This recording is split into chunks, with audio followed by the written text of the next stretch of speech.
Hello tout le monde, c'est Charles. Coucou tout le monde, c'est Ava.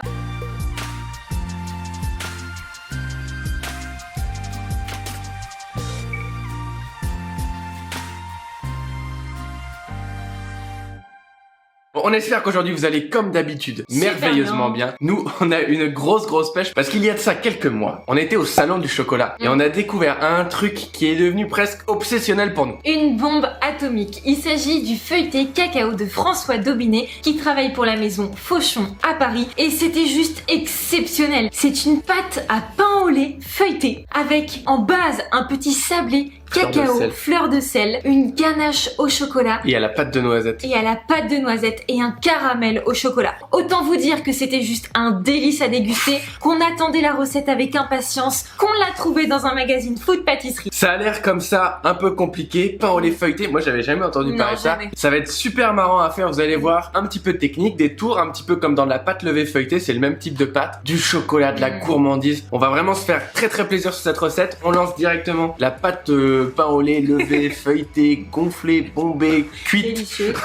Maintenant, dans le bol du robot, vous mettez d'abord la levure, puis la farine, le deuxième type de farine, le cacao en poudre, le sucre semoule, la poudre de lait, le miel et le sel. Puis vous mélangez légèrement à l'aide du crochet. Au bout de quelques secondes, vous allez ajouter petit à petit les œufs préalablement battus. Et ceci jusqu'à ce que les œufs soient totalement incorporés. Vous mélangez, vous voyez, à vitesse faible pour le moment. Une fois que c'est incorporé, vous pouvez ajouter l'eau froide ainsi que le lait. Et maintenant, vous allez pétrir à vitesse moyenne pendant environ 15 minutes. L'idée est que la pâte se décroche légèrement des parois. Après 15 minutes, vous pouvez ajouter le beurre coupé en dés et légèrement pommade. Et vous allez pétrir à vitesse faible à moyenne jusqu'à ce que le beurre soit totalement incorporé. Vous voyez que la pâte se resserre autour du crochet. Elle est belle. Vous pouvez la mettre dans un grand cul de poule que vous allez filmer et la laisser toute la nuit reposer au réfrigérateur. À côté de ça, vous allez créer un carré de beurre que vous tapez entre deux feuilles de papier sulfurisé à l'aide d'un rouleau à pâtisserie qui doit faire 15 cm de côté. À vous de replier la double feuille de papier sulfurisé pour créer un carré de 15 cm de côté. Et voilà, c'est une bonne technique pour avoir un carré parfait. Vous le réservez au réfrigérateur.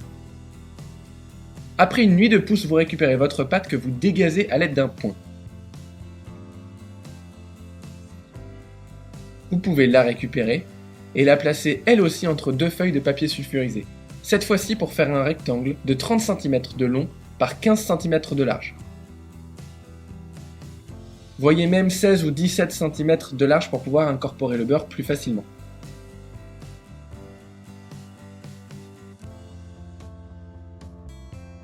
Puis vous le réservez au réfrigérateur pendant une demi-heure. Une fois qu'elle est bien froide, vous allez pouvoir la retirer de votre feuille de papier sulfurisé sur un plan de travail légèrement fariné. Vous pouvez déposer votre beurre sorti du réfrigérateur très légèrement mou et le déposer en plein milieu de la pâte. Vous coupez très nettement de chaque côté pour éviter de replier la pâte, ce qui a pour effet de détendre le gluten et d'avoir moins de difficulté à l'étaler. Puis vous l'étalez sur une longueur d'environ 4 fois sa largeur.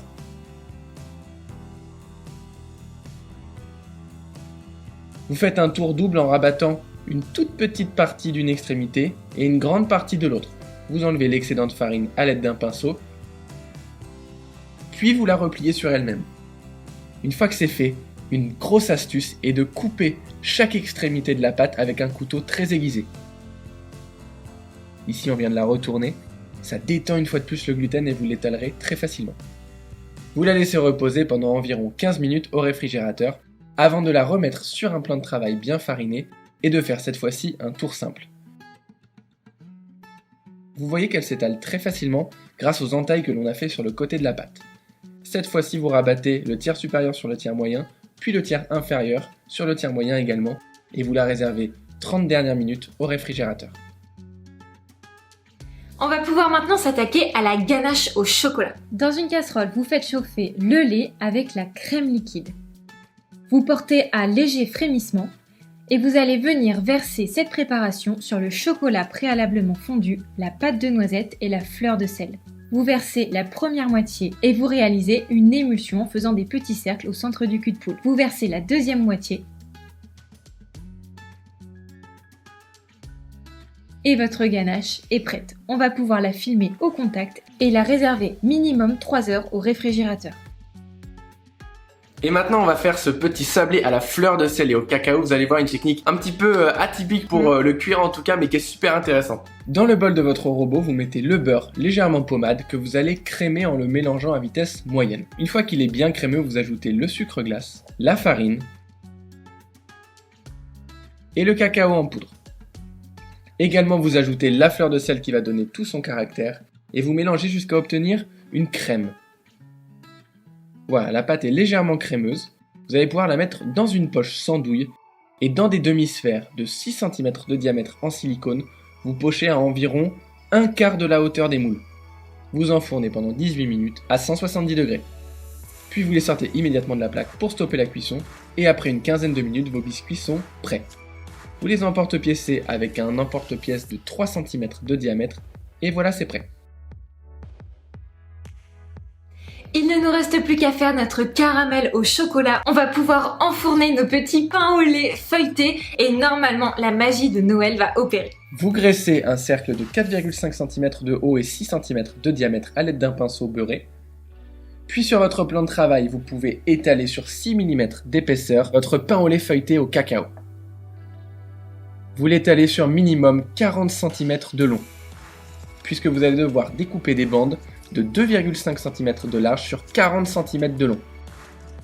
Comme ceci.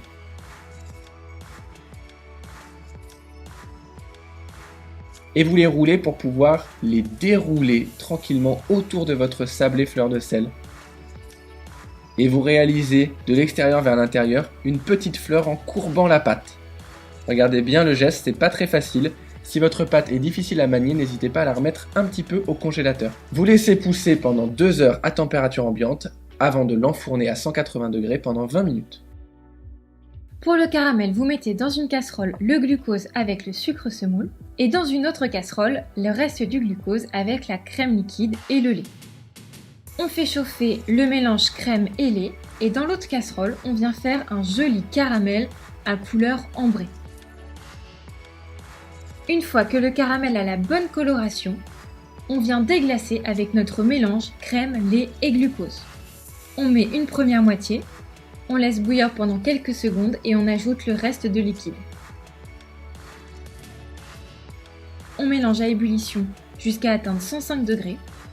On récupère notre caramel et quand il atteint 70 degrés, on ajoute le beurre, le chocolat noir et on vient mixer le tout.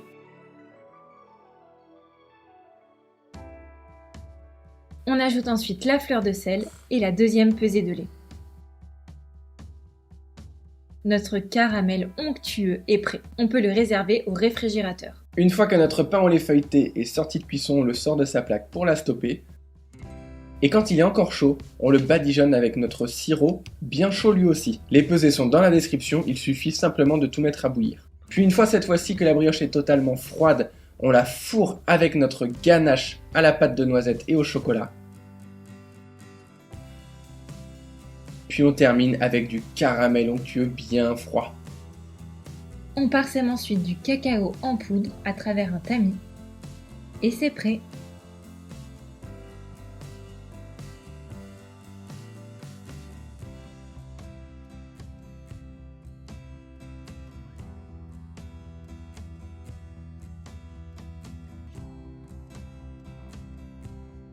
Bon chat, on sait pas tout à fait les rouler à la cannelle comme tu voulais, mais on s'en rapproche quand même. On peut saupoudrer de cannelle si vous voulez à la limite pour terminer le dessert. Encore une fois, ça sent Mais c'est l'odeur. extrêmement bon. Je pense que vous faites ça pour le petit déjeuner, le 25 au matin, c'est parfait. C'est-à-dire qu'après avoir très peu dormi, vous vous levez à 5 heures, vous lancez la pousse. Ça peut être jouable, mais faut être motivé. Bon, on déguste ? C'est parti. Comment avoir du sablé plus de la ganache? Mais regardez comme c'est monstrueux ce truc, c'est moelleux, vous n'imaginez pas. Je sais pas si vous voyez bien, comme c'est moelleux là. Ça va être fou. Ah non mais ça... Alors franchement, c'est de la bombe. Ça m'a rappelé le salon du chocolat, c'est simple. C'était fou. La recette est ultra bonne, c'est moelleux, la ganache elle est gourmande et le petit caramel, la petite fleur de sel du soleil, franchement, il y a un jeu de texture, de goût, c'est magnifique. Pour tout vous dire, quand on fait de la viennoiserie, on a souvent du mal à calibrer les recettes pour que ça fonctionne chez nous avec les températures, notre four, etc. Mais là, c'était du bingo, quoi. Alignement des planètes. Ça fonctionne super bien, donc la recette est vraiment super bonne. Vous pouvez y aller les yeux fermés, vous allez vous régaler, que ce soit pour le réveillon, pour n'importe quel événement. Pour n'importe quand. N'importe quand, c'est juste délicieux. En tout cas, nous on adore. Alors si vous testez, n'hésitez pas à nous mentionner sur Instagram, Charles et Ava. Je vous mets ça juste là. Également, si ça vous a plu, mettez un petit pouce en l'air juste en dessous de cette vidéo, ça nous fait toujours extrêmement plaisir. Abonnez-vous, appuyez sur la petite cloche pour ne pas louper nos 2 dernières recettes de bûches de l'année. Ça va. Elles vont être très bonnes. Il y en aura une aux fruits et une d'un très grand chef. On vous laisse deviner en commentaire qui ça peut être d'ailleurs. Merci beaucoup à François Dobinet et à Fauchon et à Food Pâtisserie de nous permettre d'avoir des aussi bonnes recettes à portée de main. On espère que ça vous a plu, on vous embrasse très fort. On vous dit à dimanche pour une prochaine vidéo gourmande. Ciao.